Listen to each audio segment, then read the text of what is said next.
Hey everybody, James Hudson here, Board Game Spotlight, and today we are looking at Codenames Duet. And this is from Czech Games Edition, and you guys may already be pretty familiar with Codenames. It has quite a few editions out, but I really wanted to take a look at this one because I've seen this one flying up the radar on everybody's best two-player game. And so I really loved Codenames and all the different iterations of it, and so I wanted to check out, does this one hold up as far as the two-player hype that's been getting?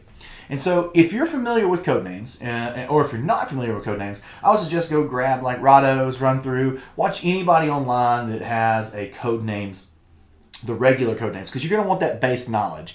But the general idea is you're trying to give people clues to words that are out on the board without saying the word. And so, with that, we have the grid. And so, the main function that is Codenames Duet is going to be this double-sided grid that we have, because you're working as a team to get these. And so you would be sitting across from each other, and I would have, let's say this was my grid, and you were on the other side. This is your grid.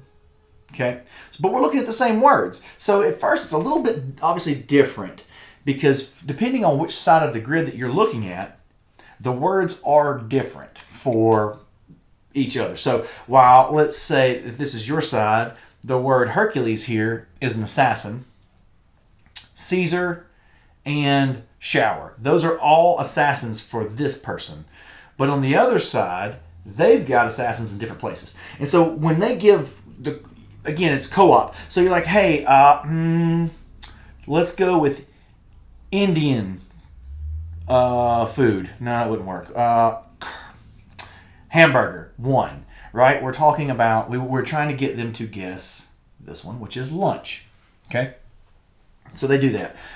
On their side, that's going to cover up a different, it may be the same. There are, I think, three of these that cross over, but you're trying to get the other person to do the other thing, okay? So what's really interesting here, too, also, is we've got to get all these combined. All 15 of these have to be out in a timed amount. So another thing that's really neat and very helpful is you've got these round timers. So if I say one lunch or one hamburger and you get it, then I flip this over and I give it to you. When we run out of these, we go to sudden death. And sudden death means we both get one more chance to clear the last pieces that might be missing, if we have any left that are missing. But let's just say that I would have said that, hamburger won, and they totally missed it. So they chose, I don't know, Caesar. I didn't think they were thinking Caesar salad. So I would take this and I would use it. And you can see how right here it has, let me see if I can get it where the glare is not on it. So you guys can take a gander. No, it's not going to focus, is it? There's an arrow. And so you point this at the player that the clue went toward and they missed it. So they'll know later on that they did or didn't get that from that clue. And it's going to help in the sudden death and or for future guesses if you got an extra guess that you want to have. But these count as a timer for the game. So when these run out, that's when you go to sudden death. Each player gets one more guess, and then that's it. And that's the game. And so we played this a couple times, and you know what? I've kind of found it to be pretty difficult. But it was a lot of fun. We lost a couple times because we definitely hit the assassin, because we weren't really... it took a couple turns to kind of get used to the different grids on each side. But then we also messed up just because it's hard when you get down to some of these words and things have been crossed off. A lot of stuff gets crossed off, and so anyway, it gets very, very fun, and it's very good. It's a very good two-player game. We're going to do a playthrough, but I don't think that would have worked for you guys. It would have been pretty boring to watch us say one thing and then make choices. So, if you like Codenames, I think this is a great way of playing the system.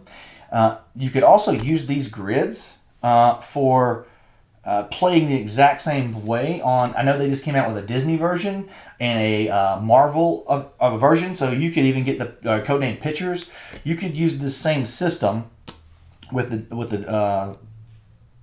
all of this stuff in the same grid format with pictures, with Disney, with all that stuff. So it really opens up a lot of different things that you could do there. There's also an expansion. I have not dug into it yet, so I won't speak to it, but it has a map of the world, and I'll be digging on that next. So A lot of good stuff in this box. So Codenames Duet from Chex Games Edition.